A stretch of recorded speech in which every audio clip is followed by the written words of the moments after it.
keinginan netizen Indonesia untuk melihat King Indo mendapatkan lawan berat di Piala AFF akhirnya terwujud, saudara-saudara. Kemarin di Piala AFF U17 ada Australia. Sekarang di Piala AFF U19 juga ada Australia. Dan biasanya, saudara-saudara, biasanya 80% kalau Australia ikut di level AFF U19 ini mereka pasti juara, saudara-saudara. Halo saudara-saudara, jumpa lagi dengan komentator gadungan di sini. Dengan komentator yang gadungan. Seperti biasa, saudara-saudara, seperti biasa. Kalau kita sudah bertemu, pasti akan ada yang kita bicarakan. Akan ada yang kita perbincangkan, kita obrolin, kita ulas, kita analisis, kita cakap, kita bacotin, kita gibahin, kita cangkeman tentang sepak bola di seputaran Asia Tenggara, di negara-negara tetangga, negara-negara jiran, negara-negara sahabat, negara-negara serumpun, Indonesia, Malaysia, Thailand, Filipina, Laos, Myanmar, Kamboja, Brunei Darussalam, Singapura, Timor Leste, Australia, Wakanda, Konoha, negara api, negara angin, negara air, negara dongeng, dan sekitarnya. Semua akan kita bicarakan secara fair, secara jujur, secara adil, tanpa muatan politik, tanpa kebencian, tanpa provokasi, hanya berdasarkan fakta dan bukan klaim semata, saudara-saudara. Baik yang sudah lama maupun yang terkini. Bebas, bebas, bebas, bebas. Yang penting sopan. Jadi begini, saudara-saudara, jadi begini, setelah Piala AFF U17, Indonesia akan kembali menjadi penyelenggara Piala AFF U19. Saya heran ya, Indonesia kok hobi sekali jadi tuan rumah, padahal nggak ada manfaatnya juga sebenarnya.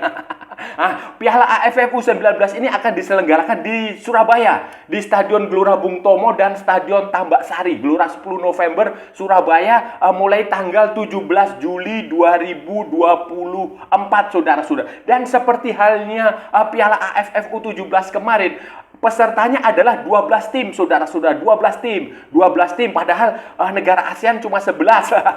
12 tim, yang satunya adalah Australia. Ya, sama persis seperti U17. Nantinya grup ini, turnamen ini akan dibagi menjadi 3 grup, dengan masing-masing grup berisi 4 tim, dan hanya juara grup yang lolos ke semifinal plus 1 peringkat kedua, 1 runner up terbaik yang berhak lolos ke semifinal. Sama seperti U17 kemarin, saudara-saudara. Dan pembagian grupnya sudah dilakukan. Indonesia sebagai tuan rumah tentu saja masuk di pot 1 bersama Malaysia dan bersama Laos, saudara-saudara, di pot 1-nya. Keren kan Laos kan? Sementara hasilnya, saudara-saudara, Indonesia ada di grup A. Di grup A bersama East Timor, Timor Leste, kemudian Kamboja dan Filipina. Itu Indonesia di grup A yang akan bermain semuanya di Gelora Bung Tomo kalau nggak salah. Kemudian di grup B itu, saudara-saudara, ada Laos, ada Vietnam, ada Myanmar, dan ada Australia, saudara-saudara. Ini grup yang menarik. Sementara di grup C itu adalah grup neraka, saudara-saudara, karena di situ ada Malaysia, ada Thailand, ada Singapura, dan yang paling mudah adalah Brunei Darussalam, saudara-saudara. Semua akan bertanding 3 kali, kemudian juara grup otomatis lolos, dan peringkat ketiga terbaik, satu dari 3 peringkat 3 terbaik akan lolos ke semifinal, saudara-saudara. Sama seperti Piala AFF U17 kemarin yang dimenangkan oleh Australia setelah mengalahkan Thailand di final, setelah mengalahkan Indonesia di semifinal. Menarik ini Australia, saudara-saudara. Yang menarik ini Australia. Australia itu kadang ikut, kadang tidak. Biasanya, saudara-saudara, kalau akan ada Piala Dunia U20, biasanya Australia itu ikut. Biasanya. Tapi kalau tidak, mereka biasanya tidak ikut. Nah, dan yang menarik, saudara-saudara, ketika Australia ikut, sudah pasti itu keinginan King Indo. Netizen dari 62 yang sesumbar King Indo butuh lawan berat di ASEAN itu akan terwujud, saudara-saudara. Kenapa? Karena statistiknya, sejarah mencatat, setiap kali Australia ikut Piala AFF U19 itu mayoritas, mungkin 80% itu mereka juara. Mereka juara, saudara-saudara. Hanya sekali mereka gagal lolos dari fase grup. Selebihnya mereka juara, sekali runner up, sekali menempati peringkat ketiga. Jadi Australia itu ikut pertama kalinya itu di Piala AFF U19 ini, saudara-saudara. AFF Under 19 Youth Championship atau Boys lah apa sekarang namanya. Itu tahun 2006 dan mereka langsung juara, saudara-saudara. Mereka juara dengan 3 kali bermain, selalu menang, mencetak 8 gol tanpa menderita gol. Kemudian 2007 mereka tidak ikut. Kemudian 2008 mereka ikut dan langsung juara lagi. Kemudian 2009 mereka ikut menjadi runner up, saudara-saudara. Lalu 2010 mereka ikut lagi menjadi juara. 2011 mereka tidak ikut. 2012 mereka ikut menjadi peringkat ketiga, saudara-saudara. 2013 tidak ikut. 2013 itu Indonesia juara kalau nggak salah. Zamannya Indra Safri sama Evan Dimas. Jadi nggak ada Australia, baru Indonesia juara. Kemudian 2014 mereka gagal lolos dari fase grup. Kemudian 2015 tidak ikut. 2016 juara. 2017, 2018 tidak ikut. 2019 mereka ikut dan menjadi juara, saudara-saudara. Jadi memang Australia ini secara objektif memang dia menjadikan Piala AFF ini sebagai iseng-iseng berhadiah. Karena target mereka adalah ke Piala Dunia U19, U20. Dan walaupun mereka menargetkan iseng-iseng berhadiah hanya menjadi sparring partner, ternyata ini bisa membuat Australia juara, sering juara lah. Dan dari rekor Piala AFF ini, saudara-saudara, U19 ini, saudara-saudara, kalau saudara-saudara mau tahu, Australia itu menjadi negara yang pengoleksi gelar terbanyak bersama Thailand. Australia dan Thailand itu sama-sama mendapatkan 5 piala. 5 piala. Sementara Indonesia itu baru 1 piala, itu 2013 itu waktu Evan Dimas dan kawan-kawan yang Australia nggak ikut itu. Sementara Vietnam, kemudian Iran, Jepang itu sekali juara. Itu Iran dan Jepang adalah tim undangan. Sementara Myanmar dan Malaysia itu pernah menjuarai Piala AFF U19 itu 2 kali, saudara. Australia ini memang tidak akan satu grup dengan Indonesia, saudara-saudara. Tidak akan satu grup dengan Indonesia. Tetapi kemungkinan Indonesia bertemu Australia dan kalah itu ada di semifinal atau di final. Karena Indonesia ini saya prediksi gampang lah dia di grup A ini, gampang sekali dia bisa lolos. Dia bisa lolos dengan mudah ke semifinal. Itu pasti sudah. Semifinal nanti tinggal menunggu lawan. Apakah dia bertemu Australia, apakah Malaysia, apakah Thailand, apakah Vietnam, atau Argentina atau Prancis atau mana, kita nggak tahu. Tapi potensi untuk lolos ke situ besar sekali. Potensi untuk bertemu Australia besar. Dan sama seperti U17 itu, Australia yang U19 itu juga tim bagus. Mereka memang dipersiapkan untuk level Asia, untuk level Piala Dunia U19. Walaupun ini ya saudara-saudara ya, walaupun untuk AFF kali ini dia hanya sebagai ajang seleksi. Kenapa? Karena pemainnya itu mayoritas berasal dari klub-klub dalam negeri dari klub juniornya di Liga Australia itu. Misalnya Mark Futuli, Dylan Perakulen, Daniel Grakowski, kemudian ada Jacques de Jesus, kemudian Peter Antoniu, Dylan Leonard, Tyler William, kemudian Marcus Yunis, kemudian Xavier Stella, Arion Sulemani, kemudian Medin Memeti, Thiago Quintal. Itu pemain-pemain yang memang dia menjadikan ini sebagai ajang seleksi. Karena pemain-pemain utama mereka yang nanti akan digabungkan antara pemain seleksi di AFF ini dengan yang utama itu, untuk level Asia itu mereka banyak yang bermain di luar negeri. Misalnya si Stephen Hall, itu main di Brighton and Hove Albion. Wah, berat saudara-saudara. Ada lagi Anthony Plavesic, baru 18 tahun main di Bayern Munchen. Ada lagi Sebastian Esposito dari Lecce, saudara-saudara. Kemudian ada lagi Dimitri Valkanis dari AEK Athens di Yunani. Kemudian adalah Max Middleby, itu dari Los Angeles Lakers. Kemudian Liam Bonetic dari Celtic, Glasgow Celtic. Kemudian ada lagi Luis Agoste dari Perugia. Ada lagi Paul Ocon Englester dari Benfica. Ada lagi Daniel Beni dari Queen Park Ranger. Ada lagi Rolly St. John dari Stuttgart di Bundesliga. Ada lagi Matteo Mazzone di Wolfsburg. Ini pemain-pemain ini mereka tidak dipanggil karena mereka adalah pemain utama yang nanti akan dipanggil ketika Australia lolos ke Piala Asia atau ke Piala Dunia Piala Dunia U20 yang sekarang tampil di Piala AFF U19 ini adalah pemain-pemain seleksi. Jadi nanti dari tim seleksi ini, pemain-pemain yang diseleksi ini nanti akan digabungkan dengan pemain-pemain yang utama itu baru tampil di kualifikasi Piala Asia, kemudian tampil di Piala Asia, tampil di Piala Dunia. Walaupun mereka menggunakan pemain seleksi yang mayoritas pemain lokal, ini tetap saja tim yang sangat bagus. Sama seperti kemarin tim U17-nya, saudara-saudara. Jadi, nggak usah kita teriak-teriak King Indo butuh lawan berat, King Indo menggendong Asia Tenggara. Nggak usah, karena di atas langit masih ada langit. Bagaimana dengan Indonesia, saudara-saudara? Indonesia sendiri, tim asuhan Indra Syafri, saudara-saudara. Ini adalah tim yang kemarin tampil di Toulon Turnamen, di Tournoi Maurice Revello di Prancis. Bulan kemarin nih, saudara-saudara, musim panas, bulan Juni atau Mei ya. Pokoknya itu tim-tim yang tampil di situ.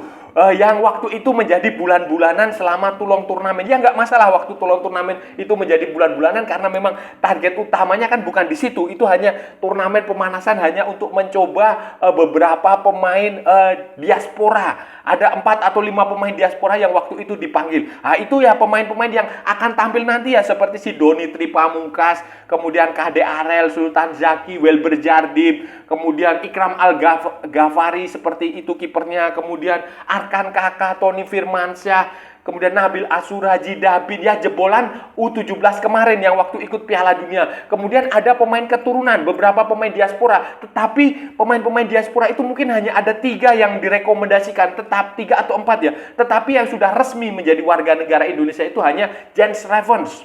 Jens Ravens sudah sumpah WNI, sudah punya paspor Indonesia, dan sekarang sedang pokoknya dia akan ikut yang sudah pasti. Sementara sisanya seperti Hinoke, Moresmo, kemudian seperti tim Giaipen atau siapa itu Dion Mak, itu masih dalam proses. Bahkan belum, saudara-saudara, belum resmi menjadi WNI, dan mungkin saja saya nggak tahu ya perkembangannya seperti apa, tapi itu proses naturalisasinya sedang diajukan ke pemerintah Indonesia, sehingga kemungkinan besar pemain-pemain itu belum akan bisa tampil di Piala AFF U19. Ya mungkin saja mereka akan tampil kalau Indonesia lolos. Indonesia lolos ke Piala Asia U20 atau ya mudah-mudahan bisa lolos ke Piala Dunia U20 dengan tim seperti ini, timnya Indra Syafri ini. Walaupun ya tentu saja saya sih pesimis, saudara-saudara. Saya pesimis tim ini bisa lanjut sampai ke Piala Dunia, saudara-saudara. Kalau untuk Piala AFF U19 saya yakin tim ini bisa lolos semifinal, bisa ke final, bahkan mungkin bisa juara Piala AFF U19 asal tidak bertemu Australia. Itu. Tetapi untuk Piala Asia, lolos ke Piala Asia saya juga cukup yakin, optimistis. Kenapa? Karena kualifikasi Piala Asia itu nanti akan digelar bulan September, dan Indonesia itu akan menjadi tuan rumah, dan lawannya juga relatif ringan, saudara-saudara. Di situ hanya ada Yaman, Timor Leste, dan Maldives. Jadi kalau dalam 2 ajang ini saya optimistis. Piala AFF U19 dan kualifikasi Piala Asia U20 saya optimistis karena faktor tuan rumah itu tadi. Tetapi kalau untuk lolos lebih jauh ke Piala Dunia saya tidak terlalu yakin, saudara-saudara. Saya tidak terlalu yakin karena ya sebenarnya nih ya, jujur nih ya, sebenarnya tim ini punya prospek. Kenapa? Karena ini adalah tim yang waktu itu U17 yang tampil di Piala Dunia U17. Pelatihnya pun Bima Sakti yang waktu itu melatih U17 sekarang menjadi asistennya Indra Syafri. Sehingga secara teori itu keberlanjutan. prosesnya itu berjalan terus tidak putus. Nah, itu sebenarnya bagus, sudah bagus. Tetapi kalau kita lihat cara bermain tim ini secara keseluruhan, khususnya kemarin ketika waktu tolong turnamen, walaupun sekali lagi ya, tolong turnamen tidak bisa dijadikan patokan karena itu hanya semacam uji coba sajalah. Tetapi kalau kita melihat yang mainnya buruk sekali, saudara-saudara, buruk sekali. Tidak terlihat sebagai sebuah tim yang mayoritasnya tulang punggungnya, backbone-nya itu pernah bermain bersama. Itu saja. Jadi ini masih butuh pekerjaan berat bagi Indra Safri untuk memperbaiki tim ini untuk bisa mencapai target yang ditentukan oleh PSSI untuk lolos ke Piala Dunia. Australia, saudara-saudara, lawan yang harus diwaspadai ya tentu saja Thailand lah. Thailand secara tradisional itu selalu menjadi raja di Asia Tenggara, King of ASEAN Football. Itu Thailand yang sebenarnya, saudara-saudara. Itu mereka secara tradisional di tim U17, U manapun, U19, U20, U16, U berapa itu, U22 senior itu mereka selalu menjadi raja. Mereka selalu saja bisa keluar dari solusi, bisa punya solusi, selalu bisa keluar dari krisis, dari masalah yang mendera di sepak bola dalam negeri mereka. Dan itu tentu saja Thailand akan menjadi lawan yang berat. Mereka juga di tim yang kali ini juga cukup bagus, saudara-saudara. Itu Thailand. Kemudian Malaysia. Malaysia juga saya nggak tahu ya, apakah dia timnya sama seperti tim U17 kemarin, karena tidak terlihat keseriusan lah. Tidak terlihat keseriusan, beda seperti Indonesia yang mengirim tim sampai ke Perancis, atau Thailand yang sangat serius itu Thailand, Malaysia, saudara-saudara. Kemudian Vietnam. Nah, Vietnam saya tidak yakin, saudara-saudara. Saya tidak yakin, walaupun punya potensi untuk mengejutkan, saudara-saudara. Punya potensi untuk kemarin di U17, U16, itu Vietnam dikalahkan Indonesia pada perebutan peringkat ketiga dengan skor yang cukup mencolok. Dan sejak eranya Pak Hang-seo itu, saudara-saudara, sepak bola Vietnam itu saya lihat itu mengalami degradasi, mengalami penurunan yang signifikan, tidak hanya di level senior, melainkan juga level junior. Jadi, menurut saya peluang pesaing paling berat itu ya Australia, kemudian Thailand, saudara-saudara. Saudara-saudara, terakhir saya ingin menanamkan mentalitas tidak sombong lah kepada netizen. Kepada supporter 62 itu gak usah kita sesumbar mengatakan King Indo lah, King Indo butuh lawan berat lah di Asia Tenggara lah, King Indo menggendong ASEAN lah, apa segala, gak usah seperti itu.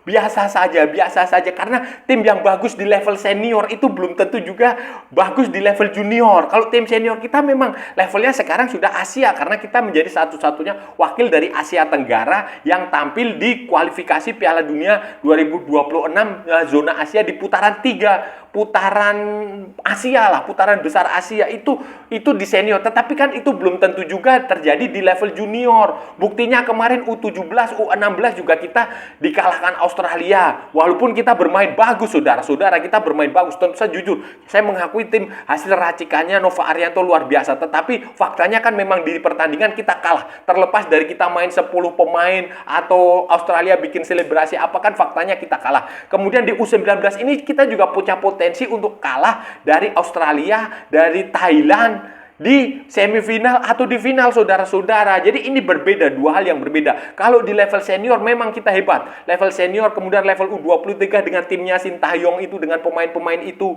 Nathan dan kawan-kawan itu memang kita hebat. Tetapi sekali lagi itu bukan terjadi di level junior. Jadi ini harus dibedakan. Jadi kalau di level junior seperti ini tuh kekuatannya sebenarnya relatif setara, saudara-saudara. Saudara-saudara, itu tadi pembahasan kita hari ini, saudara-saudara. Kita sudah bicara panjang lebar dari A sampai Z, dari barat sampai ke timur, dari utara sampai ke selatan, dari Sabang sampai Merauke, dari Pulau Rote sampai Pulau Miangas. Semua sudah kita bicarakan, semua sudah kita bahas, semua sudah kita ulas, semua sudah kita obrolin, kita cangkeman, kita gibahin tentang Piala AFF U19, saudara-saudara. Piala AFF U19 yang akan segera diselenggarakan di Surabaya mulai tanggal 17 Juli 2024, saudara-saudara. Dan ini Piala AFF kali ini, saudara-saudara, akan kembali diikuti oleh Australia, saudara-saudara. Australia, saudara-saudara. Australia itu dia kembali ikut setelah absen pada 2022. 2022 tidak ikut, 2017 dia tidak ikut, 2018 tidak ikut, 2015 tidak ikut, 2011 dia tidak ikut, 2027 dia tidak ikut. Tetapi saudara-saudara, ketika dia ikut 2006, 2008, 2010, 2016, 2019 dia juara. Sementara pada 2009 dia menjadi runner up dan 2012 dia menempati peringkat ketiga. Hanya 2014 saja saat Australia gagal lolos ke babak semifinal. Jadi keinginan netizen Indonesia yang selalu gembar-gembor sesumbar King Indo butuh lawan berat sekarang ini terwujud, benar-benar terwujud. Setelah kemarin Piala AFF U17 juga ada Australia dan King Indo juga kalah. Kita tunggu sajalah sekarang nanti bagaimana di Piala AFF U19 ini. Walaupun di fase grup saudara-saudara Indonesia tidak bertemu dengan Australia. Kemungkinan bertemu Australia itu di semifinal atau di final. Karena di turnamen ini sama seperti U17 kemarin dibagi menjadi 3 grup. Juara grup otomatis lolos plus 1 peringkat kedua terbaik. Dan Indonesia ada di grup A bersama Timor Leste, Kamboja, dan Filipina. Kemungkinan besar bisalah juara grup lolos ke semifinal. Kemudian di grup B saudara-saudara, Australia itu ada di grup B bersama Laos, kemudian Myanmar, Vietnam. Kemungkinan Australia juga bisa lolos sebagai juara grup lah atau runner up terbaik. Sementara di grup C-nya itu ada Malaysia, Thailand, Singapura, dan Brunei Darussalam, saudara-saudara. Tetapi apapun itu saudara-saudara, Piala AFF ini U19 ini sama seperti U17 adalah seharusnya hanya dijadikan sebagai ajang uji coba, latih tanding sparring partner karena target yang sebenarnya nanti ada di Piala Asia. Karena setelah ini ada kualifikasi Piala Asia U19, U20, kemudian ada Piala Asia U20 kalau kita lolos tahun depan dan Piala Dunia U20 kalau kita lolos. Dan saya rasa sudah cukup ya saudara-saudara pembahasan kita kali ini. Kalau ada salah-salah ya mohon maaf.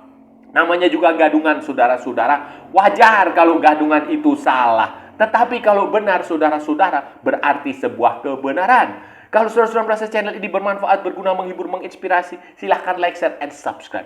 Tapi kalau tidak saudara-saudara abaikan saja. Skip, jangan ditonton. Tetapi juga jangan nyampah. Ikuti juga akun media sosial komentator gadungan ada di Instagram, ada di Facebook, dan ada di TikTok yang bukan TikTok Shop saudara-saudara. Oke, sampai bertemu lagi di edisi-edisi selanjutnya dengan tema-tema yang jauh lebih tidak bermanfaat, dengan tema-tema yang jauh tidak bermutu, dengan tema-tema yang jauh lebih membagongkan. Salam olahraga dan merdeka!